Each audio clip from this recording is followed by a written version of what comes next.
I can hear you now. Can you hear me? Yeah, yeah. Can you hear us? Yes, I can. It's those soundproof headphones you were wearing.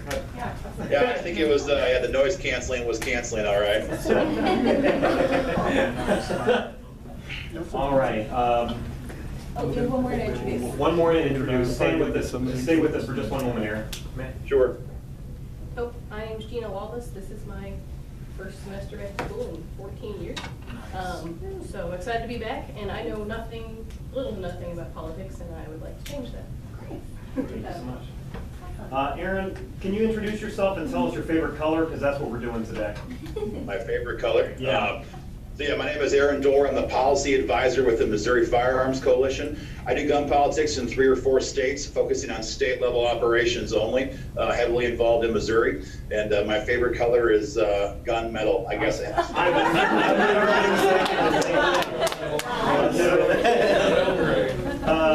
I don't know if that's true or not, but I appreciate you staying on message. That's great. That's great. Aaron, thank you for joining us. Can you tell us, before we get started, can you tell us, give us the pitch for Missouri Firearms Coalition, tell us what you do. Yeah, sure. I mean, grassroots politics is different than what a lot of people might envision. If you've seen the videos, you know what a lobbyist does. You know, a lot of times lobbyists are soulless creatures who are willing to go and fight for whoever pays them to fight for whatever the cause may be. As a grassroots organization, our focus is to find members to our organization and then mobilize gun owners, in this case, to put pressure onto their lawmakers to ask them to support or oppose legislation based on if it's good or bad for our gun rights. So my job is to identify the policy objectives of the organization, figure out what we're trying to support, what we're trying to oppose, and then help message that information to the members of the organization so they can get directly involved in the process and talk to their lawmakers directly. Aaron, what's the status of gun laws in Missouri? How happy is Missouri Firearms Coalition? By the way, what do you call yourself? Just the coalition, or do you call yourself a whole name?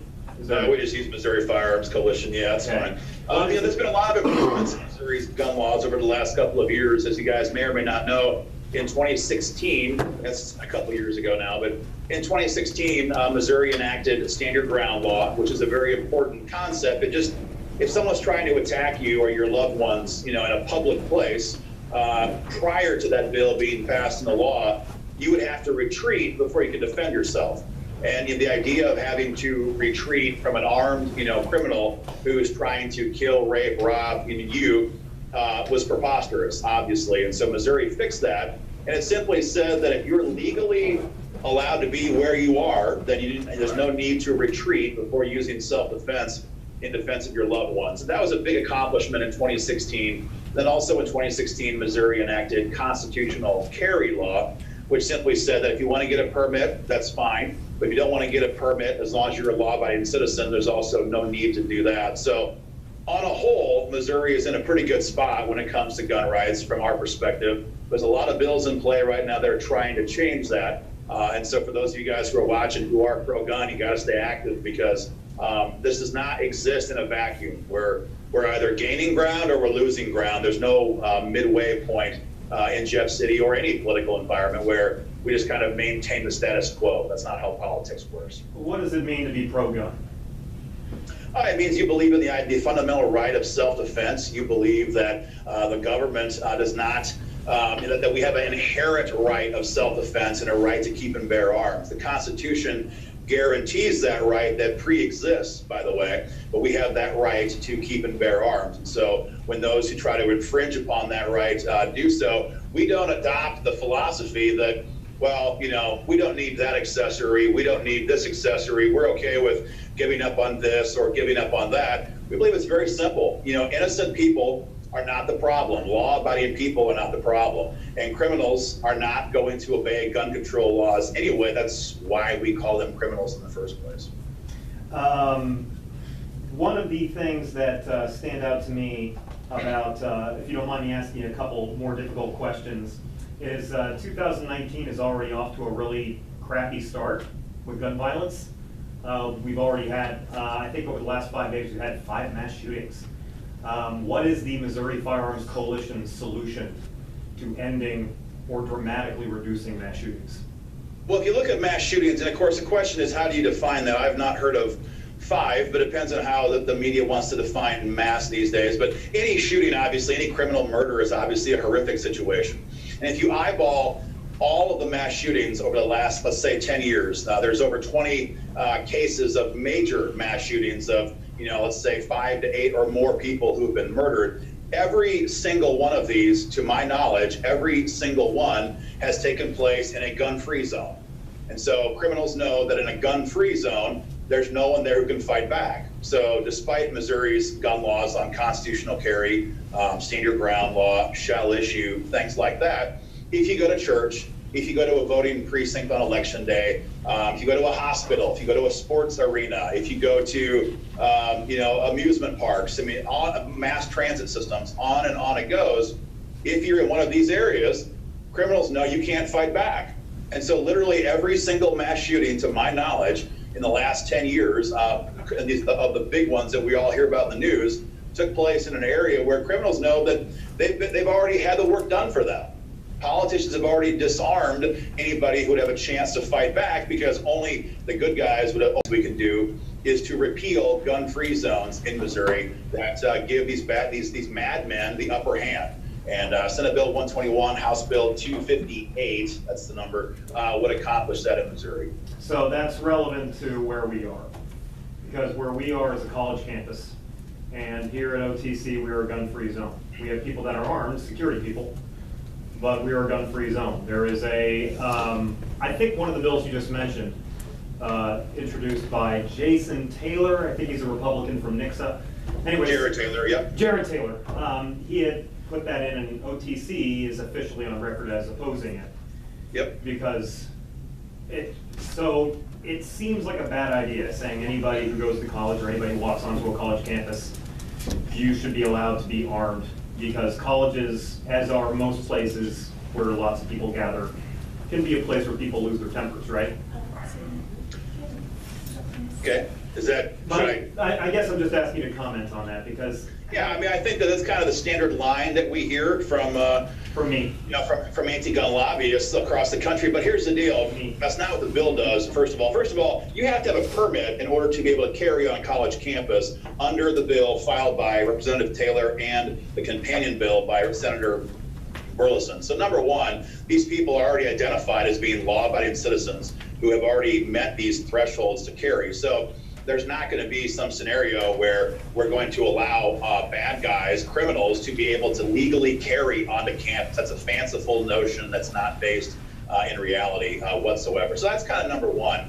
But number two, you're going to find angry situations, angry people. You're going to find blow-ups at your employment as you guys leave college. You're going to see hostile situations on the Little League playground. My kids play Little League baseball. Man, parents get hot. So we're not going to accept the premise that a 21-year-old or a 22-year-old young adult is incapable of being a calm individual. And we're sure not going to agree with the idea they don't have the right of self-defense. There was a college shooting, I can't pronounce the name of the college, Umpaka Community College in Roseburg, Oregon in 2015. 9 or 10 people were killed.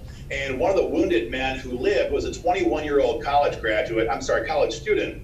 And he'd been in the United States Army for a 4-year tour overseas, or maybe it was a 3-year tour overseas, combat decorated, combat veteran. He had a young child. He's back home. He's trying to get his life back on track, going to school. And this madman walks inside his classroom, and he's a combat vet, and it's in the news. You can kind of see his reports, and he said, all I had to fight with was my hands. And so he rushed this guy. He got shot 4 times in the chest and gut as a result of trying to stop this guy. He survived, but 9 or 10 of his fellow students and teachers died. I'm sure we could all agree that if that guy had a firearm and was able to fight back, we would have preferred that the bad guy, the madman, was shot, not this guy, surely not the 9 or 10 people who were murdered. And so anybody who wants to be able to carry, anybody who legally is allowed to carry, should certainly have the right to defend themselves. I'm sick and tired of seeing teachers having to use, backpacks and school books and erasers trying to throw things. Or the latest one we saw was hockey pucks at a community college in Pennsylvania. Students deserve better, teachers deserve better, staff deserves better than this, surely. So maybe there is a middle ground in there. And the middle ground there would be if you are, because somebody who's familiar with the gun control debate as I am, I don't think I've ever heard people arguing that if you are a off-duty police officer or like certain qualified military personnel like the gentleman you just mentioned, I don't think there's a serious resistance to those people being able to carry. I think the resistance is having anybody who can get a gun license being able to carry. Would that be a middle ground that you find infringing, or do you think it might be more to your liking? Well, I'm just not sure it's very practical. I mean, this is a scenario where you had a military veteran who was available, sure, but we all saw what happened in Parkland, Florida. We had an armed deputies on site. They exhibited pretty extreme cowardice. They did not go in. They did not engage. He did not go in. He did not engage. And 17 people died in Parkland, Florida in a gun-free zone. And so we love the idea of armed cops. We love the idea of armed personnel on school campus. That's a great first step. But we've seen far too many cases where they can't get there fast enough. I have no idea how big the size of your community college is, or your college is, if you're small or large. But there's just no, I used to be a cop myself, and there's just no way that police officers, either regular patrol officers or guys who work or gals who work for the school, can be in every place at one time. And so the idea that we kind of take the default that we have to have this askance view towards people who are law-abiding, who have no criminal background, that's something that we don't assume that person should have the right to self-defense. We find that kind of incredulous when you see how many people have been gunned down in these gun-free zones. And I'll open it up to the floor here in just a minute, but that would be my primary concern, is the complete lack of quality control.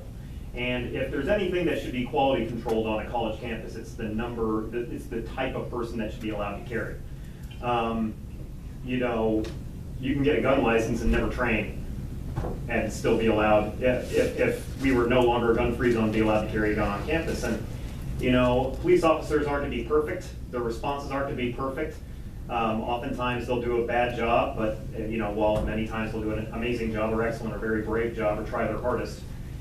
But they are at least trained and have to keep training, whereas just your ordinary schmo, like myself, who might be carrying, I don't know how well I'd handle myself in the middle of a match. Well, I'll tell you right now, I will not handle myself well. If I'm holding a gun, I might as well be waving it in the air instead of aiming, because I probably have just as much chance of hitting I probably have as much chance of hitting one of my buddies or one of my classmates than I do hitting anybody who's doing something bad.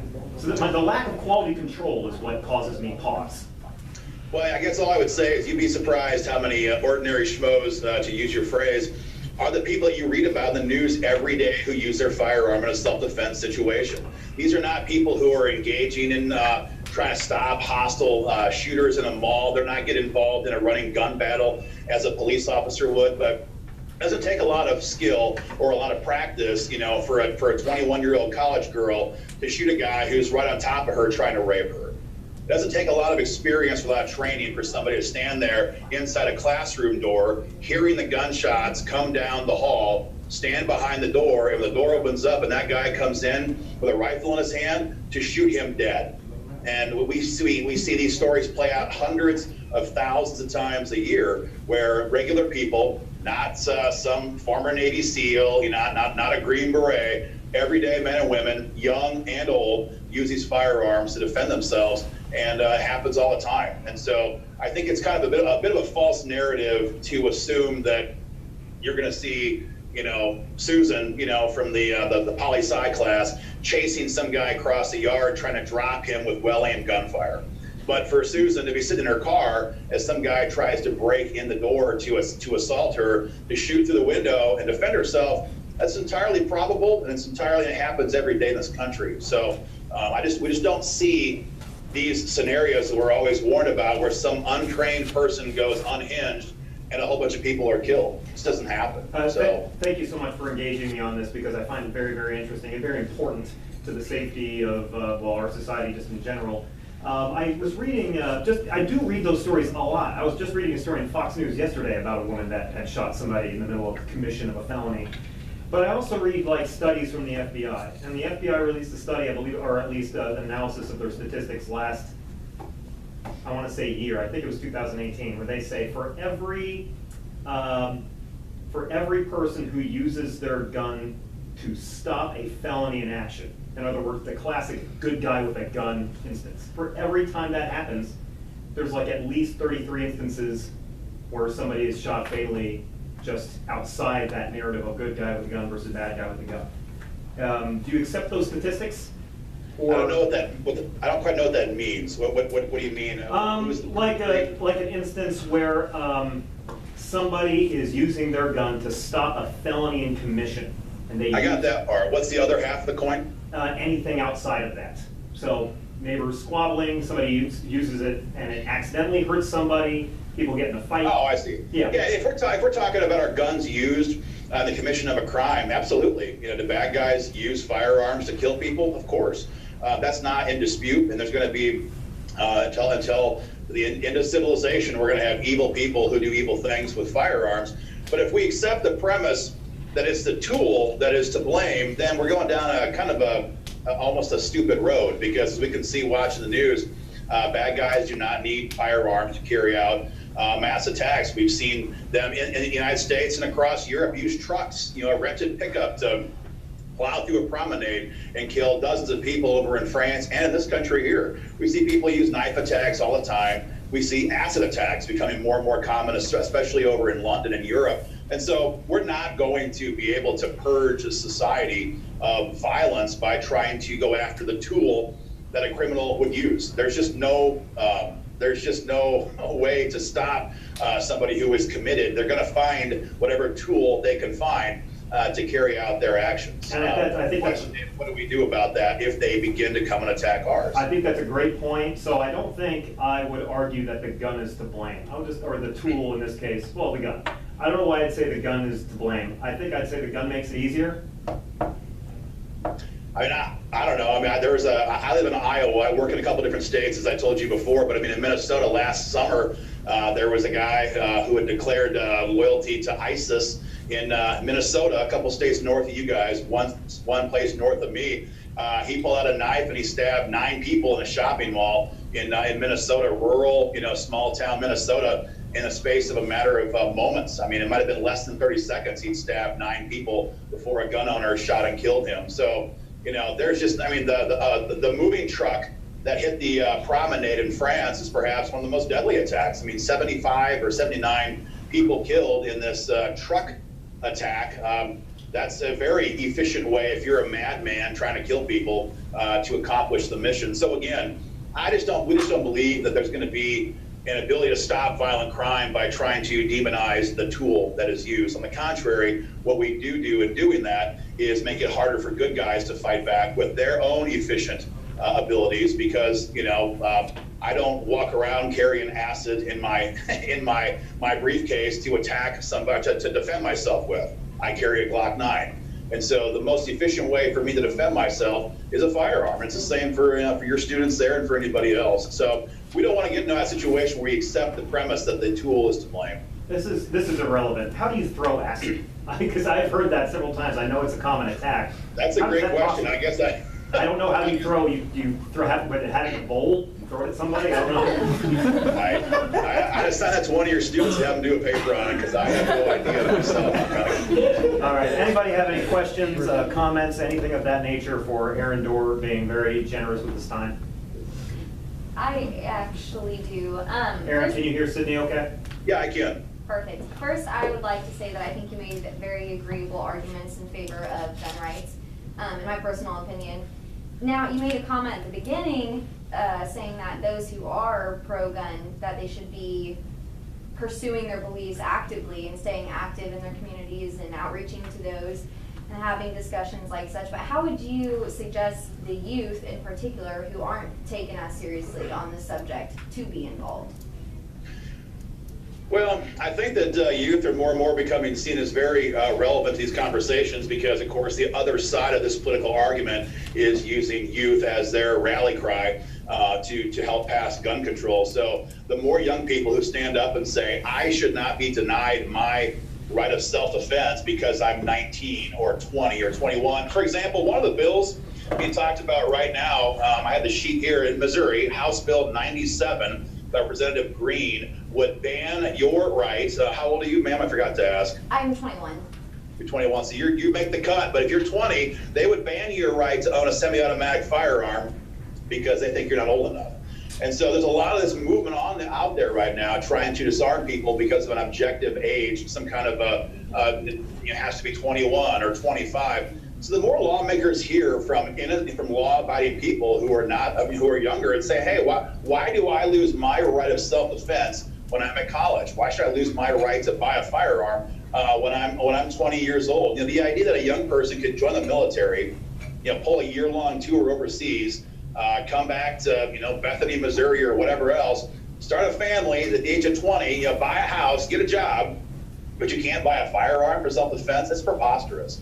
And so I think just talking to your lawmakers and telling them that you do not accept the idea that the tool is to blame, and you want them to, if they're Republicans who campaign on being pro-gun, you want them to stand up and advance gun rights. Don't just talk about it, we want you to actually do it. That's the message you want to send them. We want action. We don't want words. We want your actual deeds. Gabriel? With gun rights, so what about those who can't have their gun rights and want to get their gun rights back? We can't defend our families, even though we've committed a crime years ago. We're law-abiding citizens now. Everybody makes mistakes, and now I'm put in a category to where, what if someone comes and attacks my home or attacks my children or my girlfriend? She can't have a firearm in my house to protect my children, and now we're sitting ducks. It's a hot topic. The gun rights restoration is a hot topic in any state. Missouri has a process. Iowa has a process. Every state around has a process to get through that and try to get your firearms rights back. We have helped some people successfully accomplish that at the state level, but it's not easy. It's not easy, and the political factors here loom large in the mind of the governor, any governor, because the obvious concern is that if that criminal, for example, in Arkansas a couple years ago, I'm getting old now. In Arkansas, Governor Huckabee pardoned an individual and gave him his gun rights back, who then went out and killed 4 police officers in an ambush attack. And so any governor these days has that kind of a scenario looming large in his mind or her mind, because that is the concern. If I restore this person's firearms rights and they commit a criminal offense afterwards, then it's politically devastating for them. Yeah. I'm not. That's not your concern, but that's what they think about. But if Missouri restores the rights to vote, if they restore my right to vote as an ex-felon, they should restore my rights to be civilly provide protection for my family too by the Second Amendment law. It doesn't stop. A lot of gun owners would agree, depending upon the nature of the offense, with the restoration of rights process. It depends on the nature of the offense. It also depends on the time that's elapsed. For example, in Iowa, you have to have had at least 5 years before you can even apply for a restoration of your firearms rights, before you even begin the process. And for the most part, the governor won't even begin to have that conversation. Let's spend 15 or even 20 years down the road. Yeah. So it's a tough spot to be in, but we have to have some way to delineate between somebody who's committed a violent crime or somebody who's wrote checks that bounced too many times and got a felony conviction. It's kind of it's a toss up. Yeah, because with this state, they haven't expunged anything since '83. Yeah, so this state's trying to hang everybody. Anyone else have any questions or remarks for Aaron? Sir, go ahead. Oh, I'm sorry. That's me. I just have kind of a 2-part personal question. You said that you carry. Do you also carry a knife or something a little bit maybe like less lethal that you would consider using depending on the scenario that you might be in? Okay. When I was a police officer, we carried a whole array of tools for the job. We had firearms, we had tasers, batons, pepper spray, because as a police officer, your job is to restrain the individual using 1 degree higher of force, if you can do that, That's what you're allowed. In other words, if someone's trying to punch you in the face, I can't shoot that person as a police officer.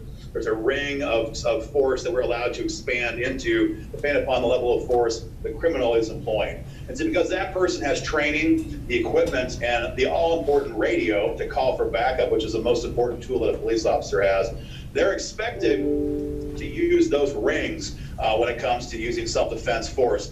As a citizen, though, I don't have those tools. I don't have a bulletproof vest. I don't have a radio to call for backup. And so while I personally carry a knife, as a lot of folks do, I don't look at it as much as a defensive tool that I would go to first and foremost. If somebody's trying to attack me or my family, I'm going to assume that at the age of 38 and a lot heavier now than I was when I was all of your people's ages, that for the most part, I'm not going to win, a street fight. I'm not going to win some kind of a fist fight. And if somebody is crazy enough to try to come after me and my family, I'm going to draw my firearm ordinarily first and foremost, because there's often not the time to transition from a pocket knife, for example, to something else, especially when you're alone with no backup. So I guess the answer to your question is I do carry a knife, but I'm going to be hard pressed to take that out first if some guy's trying to make a lethal attack against my life.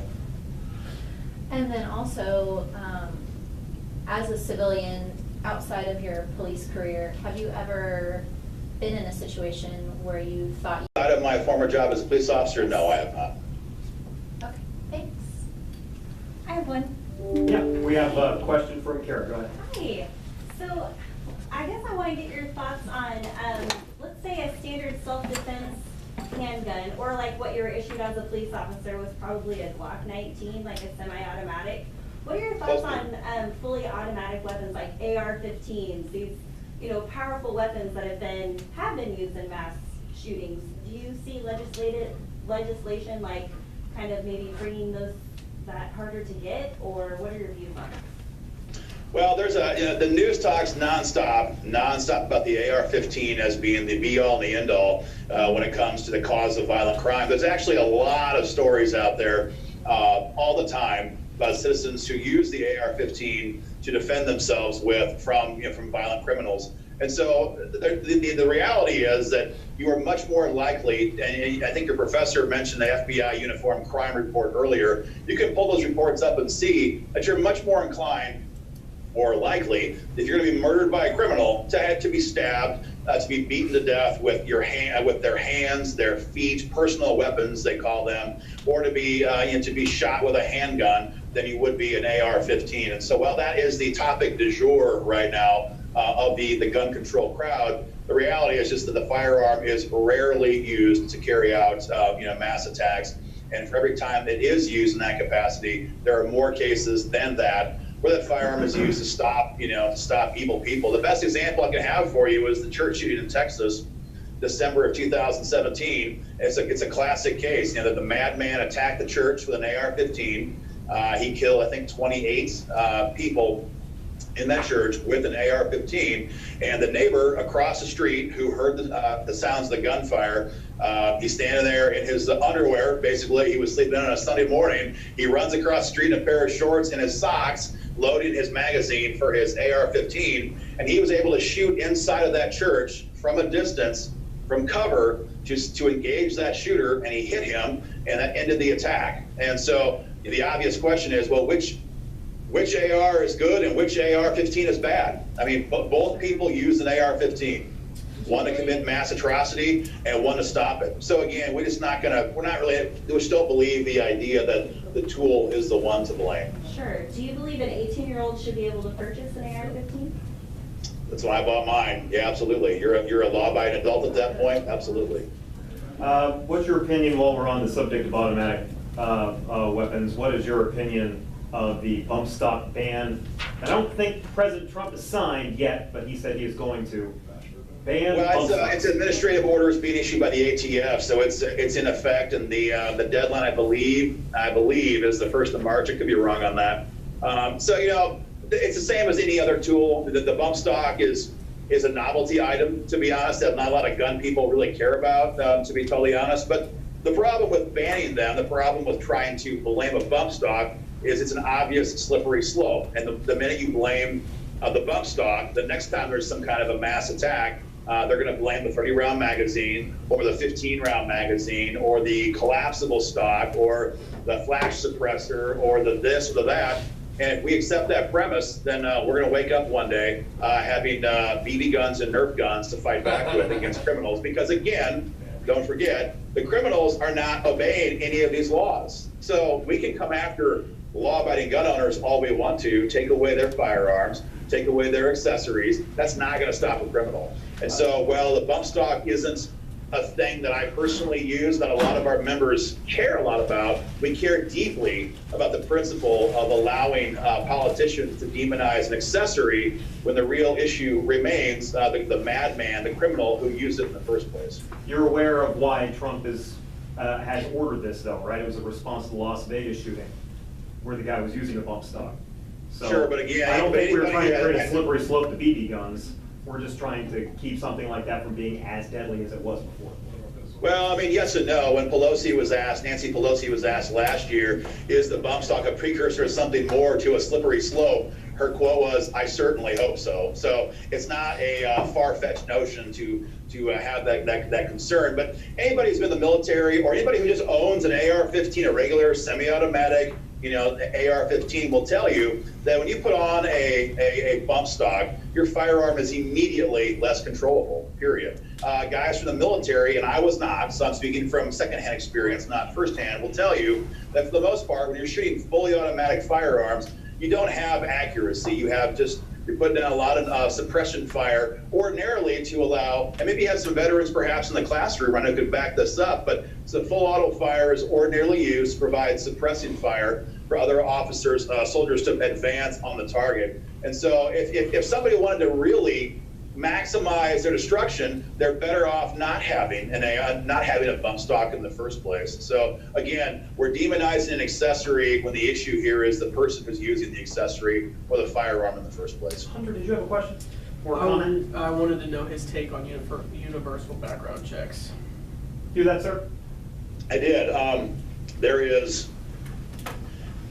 several versions of this bill right now being talked about in Jeff City. I don't have the bill number, unfortunately, for some reason right here, right now. But yeah, it's a very hot topic.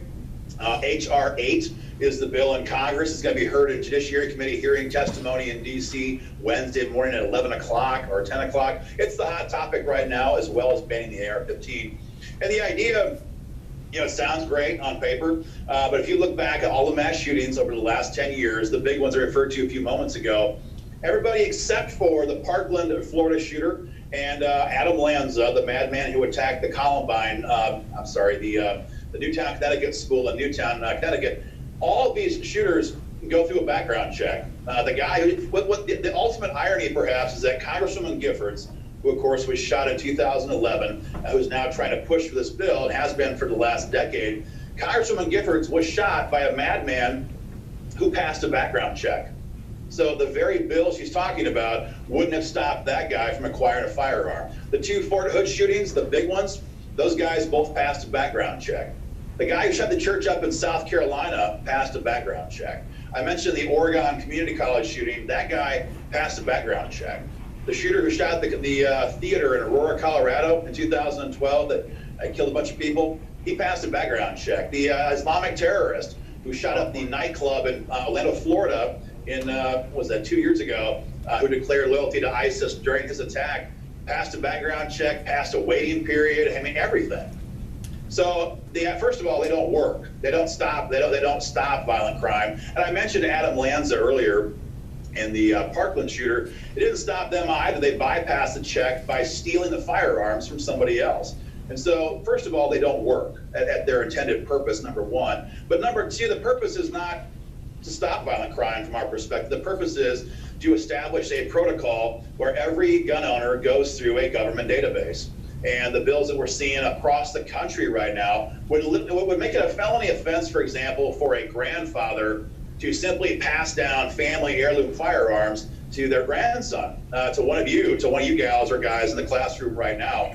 And that idea, for a gun owner, it makes us see red. I mean, this is our freedom. This is our heritage. This is our heritage of freedom. It's our property. Passing down these kind of things is a part of who we are as firearms owners and enthusiasts.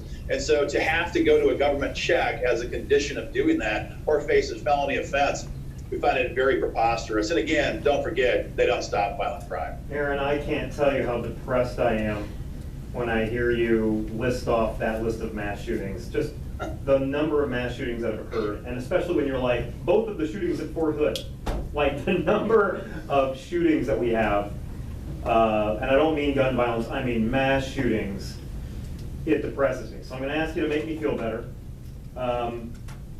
Fix this. How do we fix it? How do we keep these mass shootings? Is the answer more and more and more, like, get into an arms race with mass shooters? Is that the solution?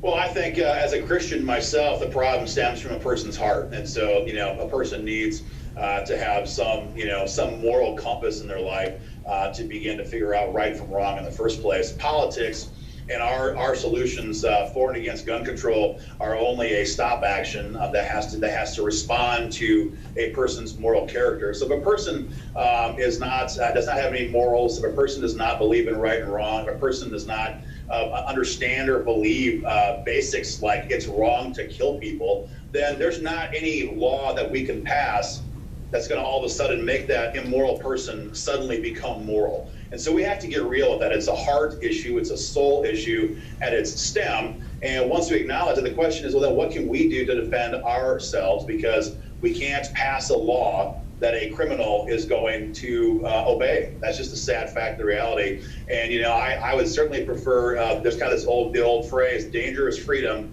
over peaceful slavery. And if we surrender our right to keep and bear arms under some kind of a false notion that it's going to lead to a drop in crime, two things are going to happen. Number one, it's not going to lower crime. It's going to raise crime, as has always been the case across the world. And number two, only criminals are going to have the firearm, which of course feeds issue number one. We're not going to have the right to fight back. And so there's no easy solution to this.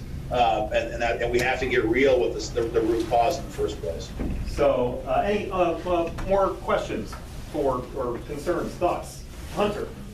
Do you think kind of fixing the mental health issue in the United States might curb some of these mass shootings? I guess the question is broad, but we hear about it all the time in the media and from politicians. I'll take a stab at it. Sure, people have mental health problems. I totally agree with that. That's not in dispute. The question is, when do you seize somebody's firearms relative to that conversation? The big topic right now in Jeff City on the defensive side, as it is across the country for that matter, on the defensive side, there's these red flag gun seizures. And it's the idea that somebody can be flagged as having a mental health problem or other issues that should lead to that person being denied their firearms.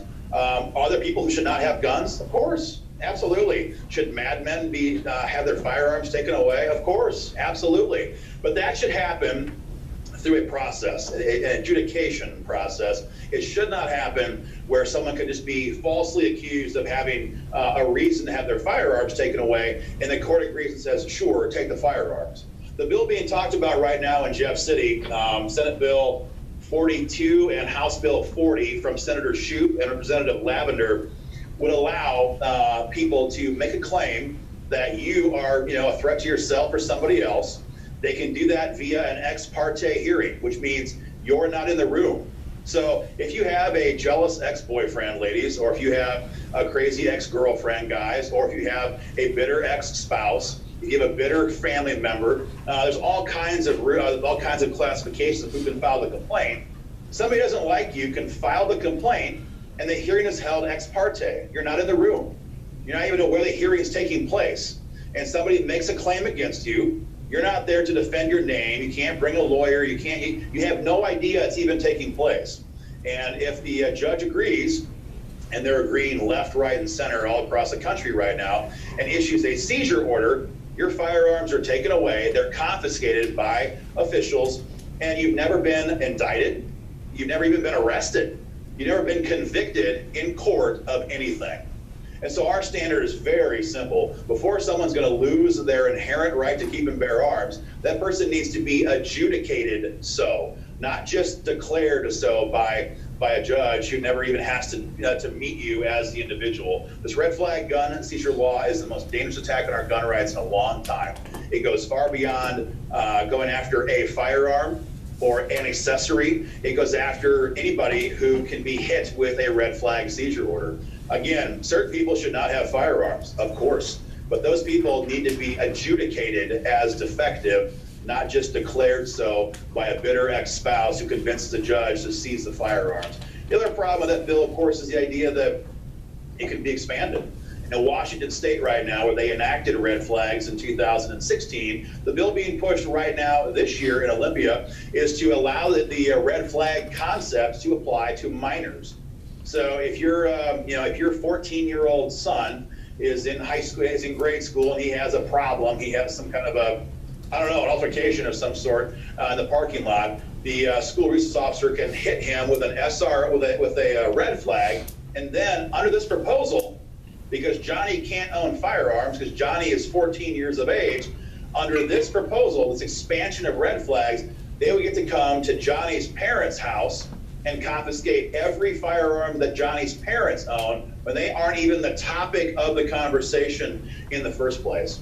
And so whether you as an individual are conservative, whether you're a hardcore liberal or somewhere in between, the obvious due process violations here should have you jumping up and down in protest. In fact, the ACLU at the state level in certain states is opposing this because of the obvious ramifications on other types of people where the government could use this process to go after citizens. Okay, we don't have much time. I do have a question I just thought of listening to your answer, because there have been states that have done what you and Jared Taylor and Missouri Firearms Coalition would like to see done, and have banned gun-free zones in some states.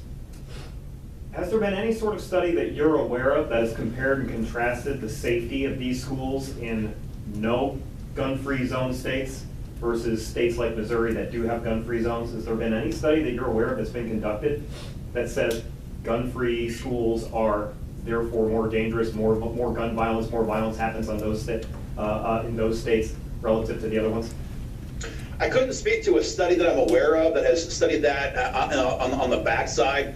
All I could say is that we've never heard of a mass shooting taking place in an area that was not a gun-free zone. Madmen might be madmen, but they're not always stupid. And they know the place to go to try to carry out mass attacks is a gun-free zone. The guy who shot the movie theater in Aurora, Colorado in 2012 said later on, either in a police investigation or in court perhaps, I'm not sure which one it was, that he intentionally drove past multiple other movie theaters that did not have the no guns allowed sign on the front door because he wanted to maximize his ability to kill people. So these people they might be mad, but they're not always stupid. And so the answer to your question is no, but we've seen a lot of the opposite, which is that criminals prefer gun-free zones. So maybe that's the middle ground that I would fight for, is that rather than jumping in and banning the gun-free zones, that there be an iota of research conducted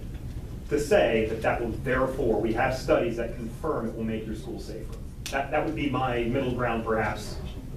Olive branch. I agree with doing a study after we've repealed the gun-free zones, because we have the studies in blood now, and we've seen what happens with gun-free zones. That's not in dispute. That's not a function of political ideology. The body count is very real. We have over 600 or approximately 600 people wounded in gun-free zones and over 300 dead in gun-free zones. And just the highlight situations, the highlight cases, 20 cases over the last 10 years. So is there room for a study to talk about responses? Sure, but it's not in dispute that gun-free zones are lethal, and they oftentimes the target of madmen are trying to get a body count. Any more questions? Yeah, we got one. Anybody else have a question other than Devin? We just have Devin? All right, last question, Aaron. It's going to come from a student, right. Devin. I want to take it back a little bit. You listed off a pretty hefty list of mass shootings that occurred. And then you also stated that all the people that committed those mass shootings passed the background check. So I want to know what's stopping me as a law-abiding citizen, like you stated, from getting a gun, going out and just shooting up a school or something like that. So well, that's a great question, and the answer is right now you're sitting. The answer is nobody. If you were a criminal right now who wanted to kill everybody in that classroom, maybe those guys off to your right could perhaps stop you. Maybe the gals, sometimes the gals, I used to be a cop, gals fight dirty, there's no lie in that. So maybe you can be stopped, maybe you can be stopped, but the answer is that you couldn't, for the most part, nothing. But if it was not a gun-free zone and I was nearby, and I was there for, for work or with my family, and that happened, I would stop you.